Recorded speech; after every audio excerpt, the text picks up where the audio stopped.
I am Sudipta, and of course everybody is sometimes fascinated by the work that GVK is doing in this wonderful city of Mumbai for the new airport terminal to come up very close to you here next to the Hyatt. You see the elevated roadways and the massive construction work which is going on. When we talk of PowerPoint presentation, I just picked up it from Dr. Bandyopadhyay. He said we all have PowerPoint presentations and Mr. Saha does not have a PowerPoint presentation. He has actually a powerful presentation for all of you at the end of it. Well, I would be speaking on a very interesting topic which I got exposed to in this airport, in the aviation sector. Mind you, I am not from the aviation field at all. I joined GVK as a very fresh HR professional from the other industries, especially from the engineering and manufacturing, where we used to do a lot of work in lines of process orientation and making the team so very much easy to go with processes. But in the airport, when we look at aviation, it brought about a massive change in the way airports have been, accepted. In our country, if I ask a passenger who is going across to the terminal, how do you expect to travel? He gives me very simple two-liner. He says, I would like to get a ticket, get inside the terminal, and I should be put across inside the aircraft to fly. That's as simple as it is that any person would like this terminal to be. But given the fact that almost 90 to 95% people, we are used to road or rail travel in India. We were doing some kind of analysis. We found out it's 5 to 8% who actually travel by air. Indians. There are a lot of people who come from outside. But we are considering only for those 8% such massive construction. What do we achieve by that? But then we have security and safety measures which need to be put in place. After the Kanishka incident, it has been a massive turnover in the aviation sector. More so in the last 6 years, since the time that the government of India thought of privatization of the major airports in the country, especially Delhi, Mumbai, Hyderabad and Bengaluru.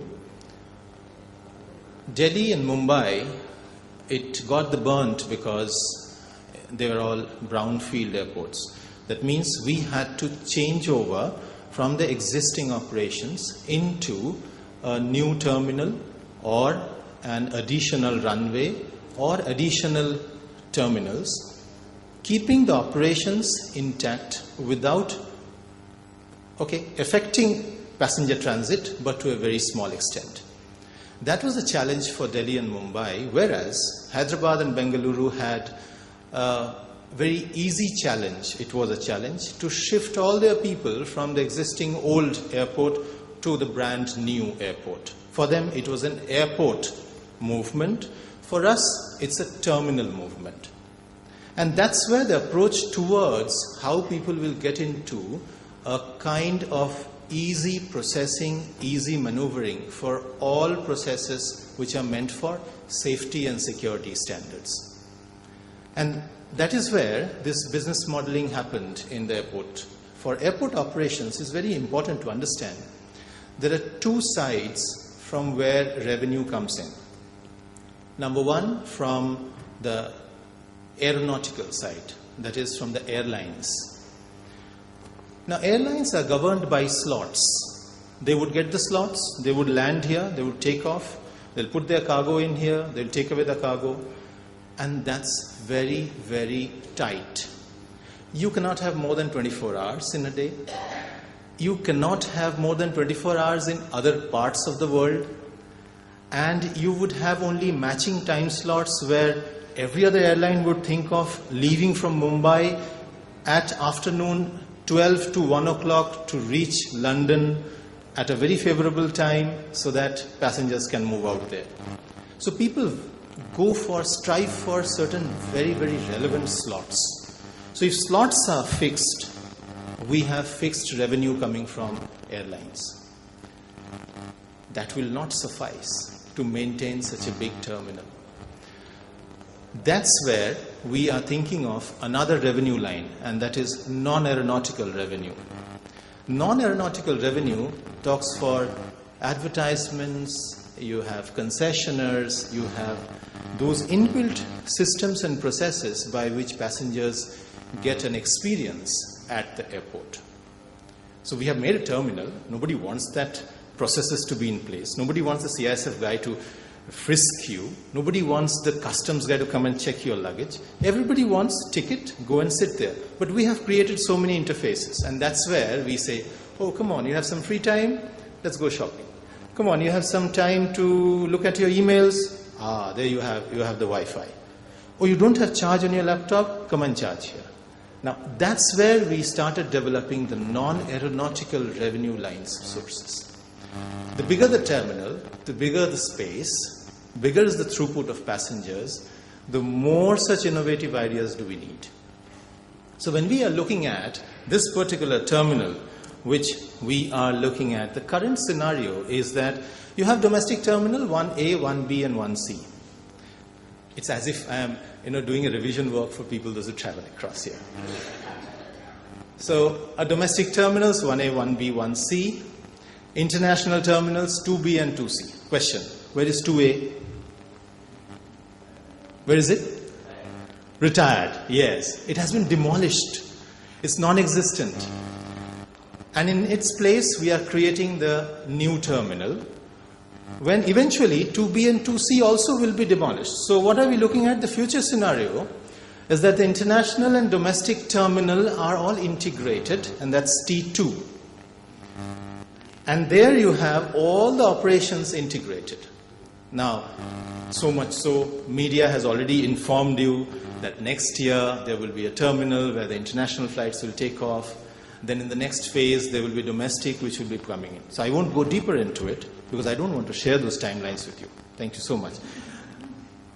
For that, it sounds very simple, pretty simple. We are currently into domestic, international separate. We have to merge them together. It's something as if we are doing a jigsaw puzzle, put all those pictures together, find out a beautiful image. But the need was the movement of 40 million passengers per annum by 2014. As an overarching vision statement for the GVK airports sector, we are targeting 100 million passengers from Mumbai alone.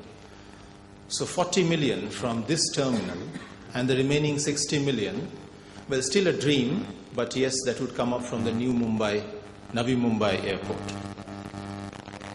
And the second one is more critical, why the business lines are shifting in the aviation, in the airport operations sector, is the culture shift from what we talk about a metropolis to an aerotropolis.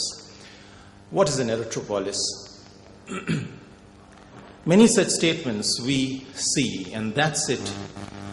An airport, when it defines the city infrastructure, the city becomes an aerotropolis. To become an aerotropolis is that we are promoting Mumbai as a destination. Not only destination, we are positioning Mumbai as a hub airport.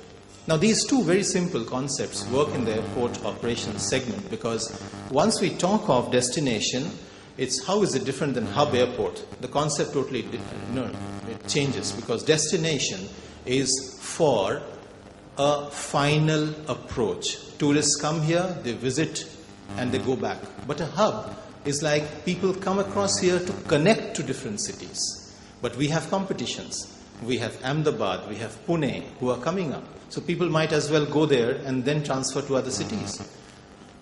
In that respect, our business has to call passengers here to Mumbai and say, use our facility. So how are we going to improve upon? And that's the innovation that we look at here. How is it that we are connecting? We are connecting with the cultural heritage of India. Every person, as a tourist from within India, would relate himself or herself as if this is their second home. When they land up in the city of Mumbai, in the airport, it has to be something very, very close to their heart. Well, the new terminal, I'm sure when it gets opened for all of you to fly across, you will find this particular statement so true. We see it day in and day out because we are going into the site every day to find out how much we progress. But what is important at the end of it is be the pride of Mumbai. When I say talk about this, be the pride of Mumbai, I can relate a wonderful story to you. I will use Hindi, English in between together so that you can relate to it better. Suppose you have your guests at home. They might have come across by rail, road, air, whatever. So पहले दिन वो आपके घर में आता है, आपको खुशी होती है, अतिथि देवो भव, अच्छा लगा. लेकिन 24 घंटे होते न होते आप ये सोचते हैं अतिथि तुम कब जाओगे.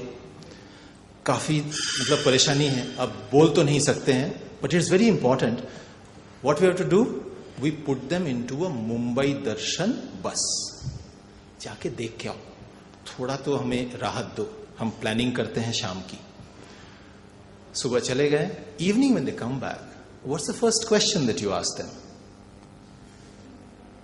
गेटवे देखा, जूहू चौपाटी देखा, ताज दिल्ली सॉरी आगरा वाला नहीं, मुंबई वाला ताज देखा. Nowhere do we have a mention of airport देखा. क्या देखने का है? नहीं. That's something which we are harping on in the new terminal. There might be certain pictures which come across to you, and I will show you one of those artist impression. I won't show you the real one. That to be the pride of Mumbai is like telling airport as a tourist destination. I know Mumbai International Airport Private Limited will have a nightmare for the security aspect for when people, tourists come across and see the airport, but that's what we are trying to achieve. In the coming future, that is what we will all be trying to relate ourselves. Mumbai means CSIA, Chhatrapati Shivaji International Airport. To achieve this, there are a lot of expectations around. The need is good, but the expectations are very, very important. Now, there is a particular technical term there. Achieve 45 to 48 ATM per hour. What's that? Is it the transactions across an anytime teller machine?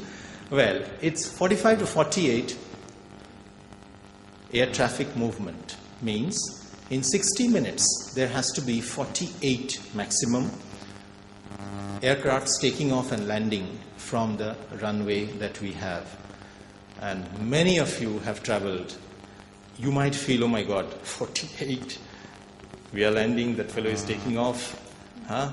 So many such media reports as well come on. Suddenly the pilot saw, oh my good friend Glenn is driving the Indigo there. Hi, you are taking off and I am landing by SpiceJet. That should not happen.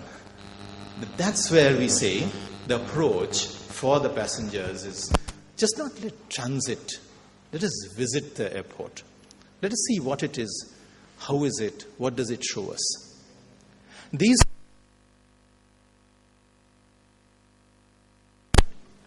45 to 48 air traffic movements is from the governing body, the regulatories, the airport operator. We want to maximize upon the slots. So when we are looking at 45, when we touch 43, of course, sometimes, generally it is 36 to 38, 40, but sometimes at peak we touch 43, but we have to look for that. But then it's very difficult to achieve that kind of a movement, especially with a cross-runway operation. And when we look at this transit to visit, that's from the passengers. So the first expectation can be improved by decreased runway occupancy time. Aircrafts land. As fast as they can move out of the runway, they are making way for the next aircraft. So we should have minimum occupancy on the runway. Move out. Rapid exit taxiways are the ones which we have created, and that's something which makes a lot of help for us. Important to achieve 45 to 48, increased parking stands. So how do we plan the airport? How do we plan the parking space is also a very critical and important thing for one of the functions which are there in the airport operations. We need to allocate them appropriately. So allocation is a skill set which we found over the years. That's something which has to be managed, so that you might have found when you go and park your car along the streets in Mumbai, the guys who help you to park, they are very, very good at allocation of parking space. They know who is going to occupy what kind of space and who is going to move out as fast as possible. Number 3, improved aircraft fueling systems. This is coming up in the new terminal, which will help aircrafts to be refueled at a very fast pace. Passenger boarding bridges are going to be a class apart. I won't disclose it to you, but that's something which we are looking forward to. It is a state-of-art passenger boarding bridges where, a lot of activities happen at one point in time. Improved passenger services and facilities. Now, this is by far very, very inherent for such kind of an airport which is developing, and we would like to have these together. And finally, when we look at enhanced systems for the city-side movements, when we look at people coming in, 40 million passengers per annum every day, 70 to 80,000 people coming in and going out, we should have a good access side from the city. And that's where you see all the elevated roadways which happen. Now, to have all these together, the competency that we are looking at is a comprehensive learning orientation for airport planning. Now, when we look at airport planning, it's a vast subject. I would just touch upon 4 basic things in the airport planning domain area which needs to have innovation day in and day out. Number 1, development of physical facilities, both aero and non-aero. So when we look at fueling systems, it's an aero facility. When we look at terminal facilities, it's a non-aero facility. Development of land usage for areas surrounding an airport. So much vast area of land. What can we use it for? Determination of environmental effects of airport construction. Now, this is a very critical item because environment, we say that we are all, therein for the environment. But one of the critical things is we cut down a lot of trees in and around the airport so that birds do not make their nest. But how are we saving the environment at the same point in time? And establishment of access requirements of the airport. How do people come across here? Easy access. Finally, one of the things which I am actually working upon now is ORAT. It's Operations Readiness, Activation and Transition. This kind of exposure for an HR professional is one in a lifetime. A transition from an existing system into a new system. Helping people to understand processes, define them, own them, bring about a cultural change in the way of working, know the terminal in and out, the new facility, and then putting it into operation. That makes way for airport planning into airport operations management. Because without a proper technical orientation towards a new facility, it's very difficult for us to render those services to the people who will come in through the airport. If we don't know the place where we work in, we cannot help somebody who comes in as a transit passenger. That's the commitment GVK MIL has to the nation, to the city of Mumbai. This is the terminal which you would see here completely by the next turn of 2015. In 2014, part of it will do it. So as an ORAT people work stream, there is this new organization structure, the recruitment which happens, and gradually we look into the employee development part, and we look at developing internal capability to train people, and finally, how do we orient and familiarize people? And that's the work of an HR learning and development professional. This kind of an orientation when we look at learning development, it's not something to sustain